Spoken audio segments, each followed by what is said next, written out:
What's going on, guys? Austin Tweet 2LR coming at you today.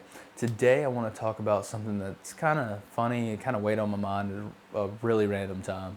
So I figured I'd flip on the film and we'll go through it together. So you can obviously see I'm sitting at the computer.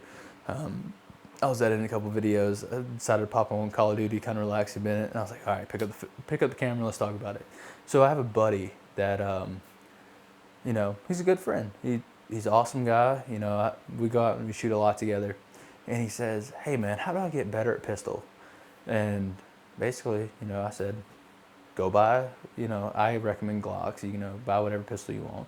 But I said, go buy a Glock, preferably a 19 or 17, and then go buy 10,000 rounds of ammo and shoot that gun until it breaks, which it's a Glock, it won't break.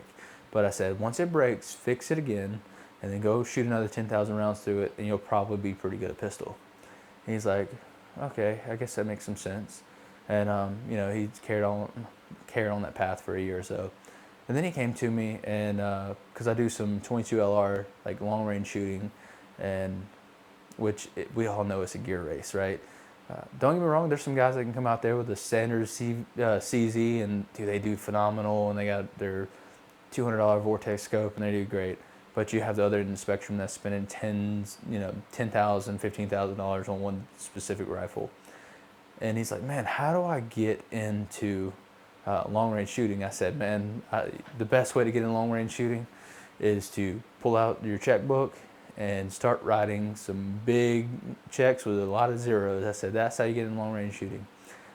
He's like, what do you mean? I said, man, long range shooting is a gear race at the end of the day. That is what it is. It is going to be who has the best barrel, who has the best ammo, who has the best control. Basically, you eliminate all the little factors of long distance, and the only factor you're going to fight is wind, and if you're shooting far enough, the Earth's rotation. He's like, oh man, I don't know if I want to get into that. I was like, dude, I wouldn't. I really wouldn't, unless you're going to be very serious about it and you're going to invest a lot of time, effort, and money. I said I wouldn't get into long range. All right, so we fast forward a little bit more in life. And then he texts me. He's like, man, how do I get good at AR? And I'm like, dude, that's the easiest question ever. I said, if you get really really good at a pistol, like a Glock variant, I said, the only difference between a pistol and a rifle is manipulating the safety on the rifle. I said the rest is just basic fundamentals.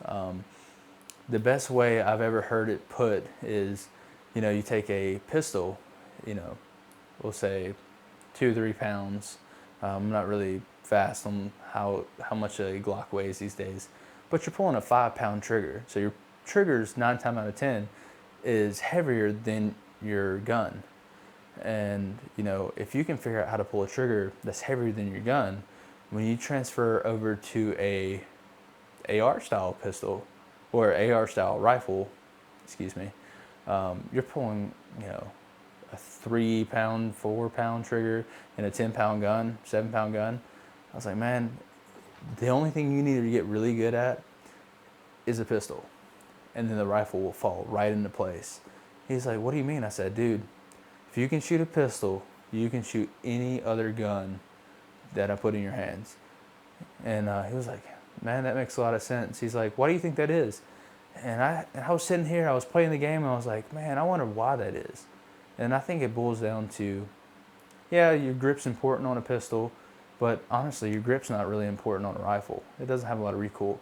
I think a lot of fundamentals when it comes to shooting is trigger control. And realistically, if you can control a pistol trigger, you can control a rifle trigger any day of the week, right? And that was just a little tidbit that I thought I'd get on here and throw at y'all. But I hope y'all having a great day. Happy New Year. I'm filming this 10 minutes into 2025. And just kind of one of those things that I want to get on here and talk to y'all about. Y'all have a wonderful day. If y'all found this helpful at all or even entertaining, just like and subscribe. Drop me a comment for some material I want to see in the future. 2025, one of my goals is to make about 50 videos this year. So hopefully that'll be about one video week with about, a few videos, a few weeks being multiple videos during that week. But y'all have a great day. Thank y'all for tuning along through my little tangent. See y'all.